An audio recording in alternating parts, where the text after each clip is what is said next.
Hello, welcome. My name is Desiree DeLune. Today we are going to talk about Feng Shui in your kitchen. I got my apron on, talking about 3 really important practical things you can do to change the way energy is flowing in your home. If you don't know already, I am an acupuncturist, herbalist, and essential oil expert. I love everything Chinese medicine, and so my goal is to teach you very practical ways to create free flow of energy in your physical body, as well as your emotional body, and your physical spaces too.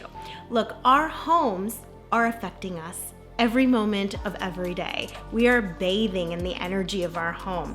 So in Chinese medicine, Feng Shui, which is the art of placement, so that we are considering the proper flow, we're considering all of the elements within our home. This is just as important as the food that we eat. Feng Shui is considered one of the important pillars of Chinese medicine. So this is why we're talking about it.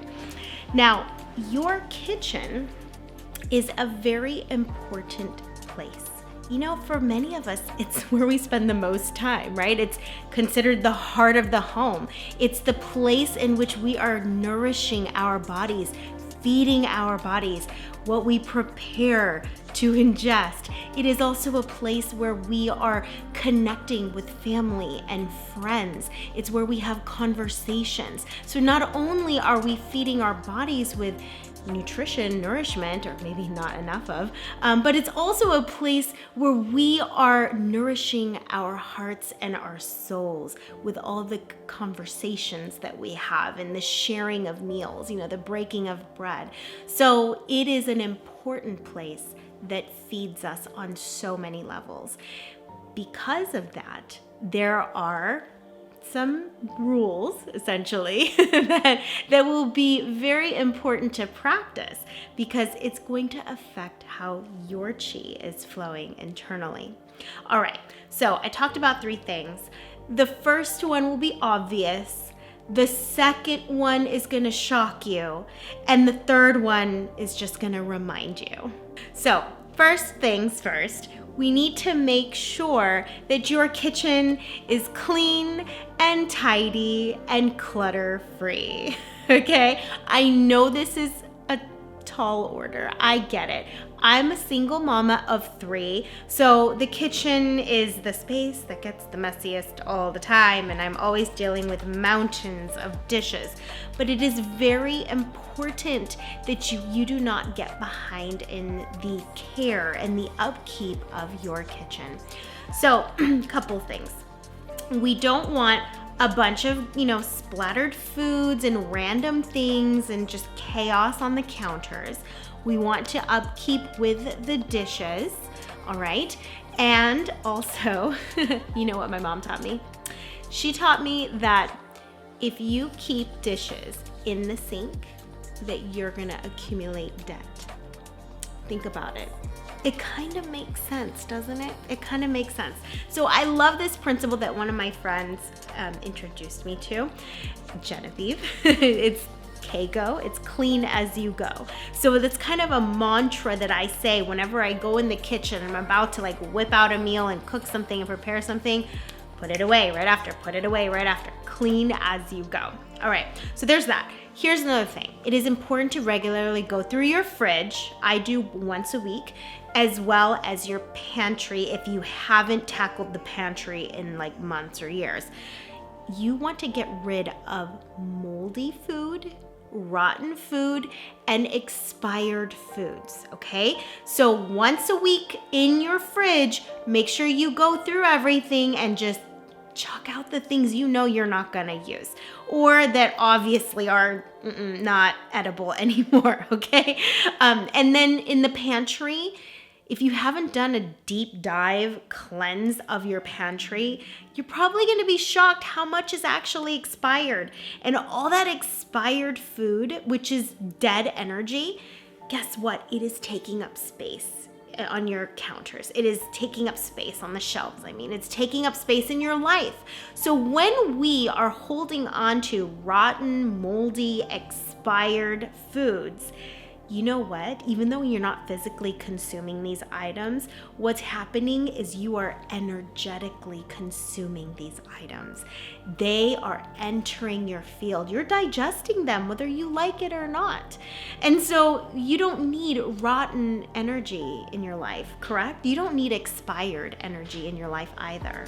Discard all of that dead energy because, my friend, you don't need any more of that. Okay, number 2. You might not have heard of this before. I'm really excited to share this. So the stove is considered the wealth area of your kitchen. You got that? Your stove is the wealth area of your kitchen. So what that means is it is important. Yes, you want to keep it clean. Also, we don't need like bacon grease that's been splattered everywhere from frying, right? Clean all of that up. Don't leave it dirty, grimy, slimy, none of that, okay? Now, here's the important tip. You want to use all your burners, okay? If you've got 2, you've got 4, I've got 5, all of them. I circulate and rotate using all of the different burners. You know why? Because you need to ignite the money energy in your life. You need to ignite that fire. And each burner represents an avenue of income.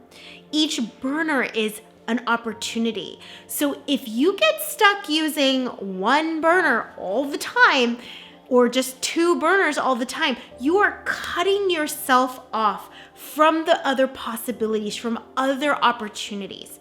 So you don't want to do that. You want to have a lot of good circulation of money and wealth in your life, okay? So make sure to use all of them, not get stuck with just one.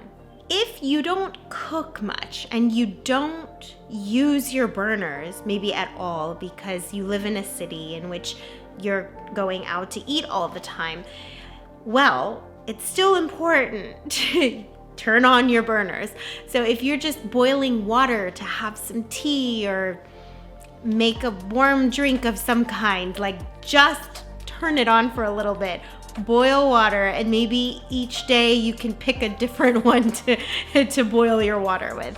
So please use all of them. Now for the 3rd tip. The 3rd tip is to discard or replace your broken and chipped items in your kitchen. If you have broken cups or chipped mugs, or a dish has a little chip in it, you want to get rid of it. And you can replace it, of course, but also appliances. Let's say your air fryer is broken. Get rid of it, okay? Or give it to someone who's willing to fix it and use it. You can put it on Facebook Marketplace for free. But if you have anything that's broken in your kitchen, this is the point. You don't want anything broken in your kitchen. Let's say your microwave isn't working. Get it fixed. Make it a priority to fix the broken things. My ice maker wasn't working. I called somebody to get it repaired. Here's why. If you have a bunch of broken items in your kitchen, you are inviting into your life, into your world, broken energy. So that is going to lead into a lot of roadblocks, troubles, a lot of bad luck. Broken energy like that basically translates into bad luck. And you do not need any more bad luck. I think we've done enough of that for a while as a species on this planet with everything that's happened the last couple of years. So change your luck, make it better, and discard everything that's broken. I mean, this really goes for all over the house too, but especially your kitchen. The kitchen reflects how we are nourishing ourselves and how we are taking care of ourselves. So we don't need to feed ourselves moldy, rotten, expired chi. Okay, we don't need to limit possibilities and limit nutrition. We don't need to be inviting in bad luck. So just these 3 very practical things can radically change your kitchen feng shui, and that's going to affect everywhere else in your life and in your home, okay? All right, I hope you enjoyed this, and make sure to snag one of my books. I've written a handful.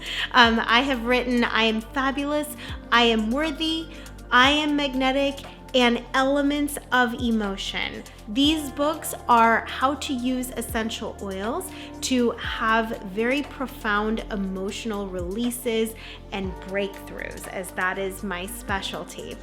I will see you in the next video. Oh, and make sure to like and subscribe. Make sure to like and subscribe if you love this content so that you can also get notified when a new video is up every week. So wonderful to hang out with you, and we'll see you next time.